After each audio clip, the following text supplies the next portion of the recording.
Have you ever scrolled through your phone at 2 a.m. and felt a sudden, sharp pang of failure? You see a headline about a 22-year-old tech founder who just sold his company for millions. You see a friend from high school posting photos of their third home, or a cousin who seems to have the perfect family, the perfect career, and the perfect health, all before the age of 30. Then you look at your own life. Maybe you're 35 and just starting over. Maybe you're 45 and sitting in an entry-level position, or 50 and finally realizing what you actually want to do with your life. You feel like you've arrived late to your own existence. Statistics show that the average age for a successful startup founder is actually 45. Yet the media fixates on the outliers. You feel like the clock has run out, and everyone else has already finished the race, while you're still tying your shoes at the starting line. But what if I told you that late is a lie? What if I told you that your internal clock isn't broken? It's just set to a different frequency. Today, I want to share the story of a man who thought he was a failure because he was old, and the mysterious clockmaker who showed him that some of the world's most beautiful things take the longest to bloom. Stay with me until the very end, because by the time this story is over, you will never look at your age or your progress the same way again. This is the wake-up call for every late bloomer who feels the weight of the world's expectations. The weight of the ghost. In a city that never seemed to sleep, where the lights of skyscrapers burned like demanding stars, lived a man named Elias. Elias was 45 years old, and he was tired. Not the kind of tired that a night of sleep can fix, but the kind of tired that comes from years of feeling like you are falling behind. 2 months ago, the company Elias had worked at for 20 years closed its doors. He found himself standing in a modern, glass-walled office for an interview, sitting across from a hiring manager who looked like he hadn't even started shaving yet. "So, Elias," the young man said, glancing at a tablet, "you're 45, and you're applying for our junior analyst role? Most people your age are, well, they're VPs or retired." The words stung like salt in an open wound. Elias didn't have a fancy title. He didn't have $1 million in the bank. According to data from the Federal Reserve, the median net worth for households headed by someone aged 45 to 54 is approximately $168,600. But Elias felt like he had zero. He had spent his younger years caring for his sick parents, working jobs that paid the bills but didn't build a legacy. He felt like a ghost in a world built for the young and the fast. He eventually got a job, but he was an intern, the oldest intern in the history of the firm. Every day, he sat in a room full of 24-year-olds who spoke in tech jargon and moved with a speed that made his head spin. He felt invisible. He felt obsolete. The Chronos Workshop. One rainy evening, unable to face the silence of his small apartment, Elias walked down a narrow side street he had never noticed before.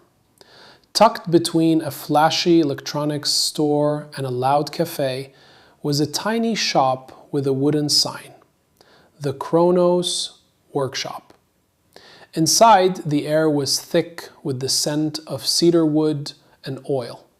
Thousands of clocks lined the walls. Cuckoo clocks, grandfather clocks, sleek silver watches, and ancient sundials. At a workbench in the back sat an old man with spectacles perched on the tip of his nose. He didn't look up as Elias entered. "You're ticking too fast, young man," the clockmaker said, his voice like rustling parchment. Elias laughed bitterly. "Young man? I'm 45. Most people think I'm already at the end of the line." The clockmaker finally looked up. His eyes were bright and piercing. Age is just a number on a dial, but your heart, it's beating with the rhythm of anxiety. You think you're late, don't you? Elias sat down on a stool, the weight of his failure pouring out of him. I am late. I'm an intern at 45. My peers are CEOs. My neighbors are successful. I've wasted decades. My clock is broken. The two masterpieces. The clockmaker stood up slowly and walked to a velvet curtain at the back of the shop. He pulled it aside to reveal two very different timepieces. On the left was a small, ornate porcelain clock. It was beautiful and delicate. Every hour, on the hour, it let out a bright, cheerful chime. A little golden bird would pop out, sing a quick melody, and retreat. This, the clockmaker said, is the morning glory clock. It is designed to chime frequently. It is loud, it is consistent, and it catches everyone's attention immediately. It is a masterpiece of efficiency. Then he pointed to the right. There sat a massive, heavy clock made of dark, unpolished iron and deep ebony wood. It was silent. The pendulum moved with a slow, heavy thrum, but there were no chimes, no golden birds. It looked almost stuck. This is the century oak clock, the old man whispered. I built it 40 years ago. In all that time, it has never chimed once. Elias frowned. Then it's broken? Just like me? Watch, the clockmaker said. Suddenly, the shop went silent. The slow, heavy pendulum of the iron clock reached a specific point. A deep, resonant vibration began to shake the floorboards. Then a sound emerged. Not a chime, but a symphony. A series of hidden gears began to turn, and the dark iron casing opened to reveal an interior lined with pure gold and shimmering jewels. The sound was so profound, so deep and beautiful that Elias felt tears prick his eyes. It wasn't just telling the time, it was telling a story of depth, power, and resonance. It lasted for 10 minutes, filling the entire street outside with its music. The morning glory clock chimes every hour because it is simple, the clockmaker explained. But the century oak clock, it only chimes once every decade. It takes 10 years of silent ticking, 10 years of internal pressure and precise movement to produce a sound that can move the soul. If I tried to make the century oak chime every hour, the gears would shatter. It wasn't built for speed. It was built for gravity. The strength of the oak. He turned to Elias. You are comparing your morning glory years to someone else's chime. You see the 24-year-old CEO and you hear his chime. It's bright, it's loud, and it's wonderful. But you are the century oak. Your silence hasn't been a waste. It has been a preparation. All those years you spent caring for your parents, that was your dark iron casing being forged. All the jobs you took just to survive, those were the gears being set in place. You aren't late, Elias. You are just deep. Elias looked at his hands. For the first time, he didn't see the wrinkles of age. He saw the lines of a story. He realized that his life experience, the empathy he gained from loss, the patience he gained from struggle, the wisdom he gained from observation, were things the 24-year-olds in his office didn't have yet. They had speed, but he had scale. The clockmaker leaned in. Different fruits ripen in different seasons. A radish grows in 30 days. It is crunchy and quick. But an olive tree, it takes years to bear fruit. And the older it gets, the more valuable its oil becomes. Do you want to be a radish, or do you want to be the olive tree? The anchor Elias left the shop that night, not feeling faster, but feeling steadier. The next day at work, he didn't try to compete with the speed of his younger colleagues. Instead, when a major project began to fall apart because of a lack of communication and high-pressure mistakes, Elias didn't panic. He used the silent gears he had built over 40 years. He listened. He mediated. He saw the patterns that the younger analysts missed because they were moving too fast to look. He spoke with the deep chime of someone who had survived storms. Within 6 months, Elias wasn't an intern anymore. He wasn't a CEO either, but he was something more vital. He was the anchor. He was the person everyone went to when the morning glory clocks started to crack under the pressure.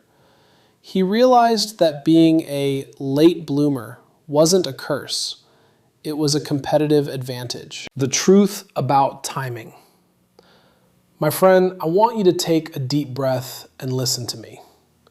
Your life is not a race against the person next to you. You are not behind because you haven't hit certain milestones by a certain age. The world tries to sell us a timeline that is one size fits all. Graduate by 22, married by 27, career peak by 35, retired by 65. But that timeline is a cage. The numbers tell a different story. In the United States, the average age of a first-time homebuyer has risen to 35. The peak earning years for men are typically between 45 and 54, and for women, between 35 and 44. If you are starting over in your 40s, you are actually entering your most productive decade. Some of the greatest achievers in history didn't hear their chime until much later. Julia Child didn't even learn to cook until she was nearly 40. Vera Wang didn't enter the fashion industry until she was 40. Colonel Sanders didn't start KFC until he was 65. Toni Morrison didn't publish her first novel until she was 39. These people weren't broken in their 20s and 30s. They were simply building the century oak. They were gathering the materials, the wisdom, and the strength required to sustain a success that lasts. Your forging period. If you feel stuck today, if you feel like you're starting over while everyone else is finishing, remember the clockmaker's secret. You are not late. You are in your forging period. Every disappointment you faced is a gear being polished. Every year of waiting is a year of adding depth to your symphony. When you see a 20-year-old buying a house, be happy for them. That is their season. Their clock is designed to chime early. But do not use their chime to measure your silence. Your silence is not empty. It is full of preparation. Think about the English language for a moment. We have a beautiful phrase, in the fullness of time. It means that things happen when they are ready to happen. Not a second before and not a second after. If you force a flower to open before its time, you destroy the bloom. If you force your life to succeed before you have the character to handle that success, you will shatter. The challenge. So here is your challenge for this week. 1. Stop the comparison.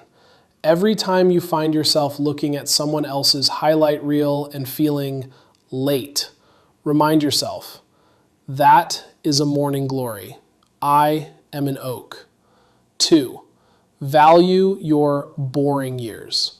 Look back at the last decade and list 3 things you learned during your silent times that a younger person wouldn't know. Maybe it's resilience. Maybe it's how to handle a difficult boss. Or maybe it's just knowing who you are.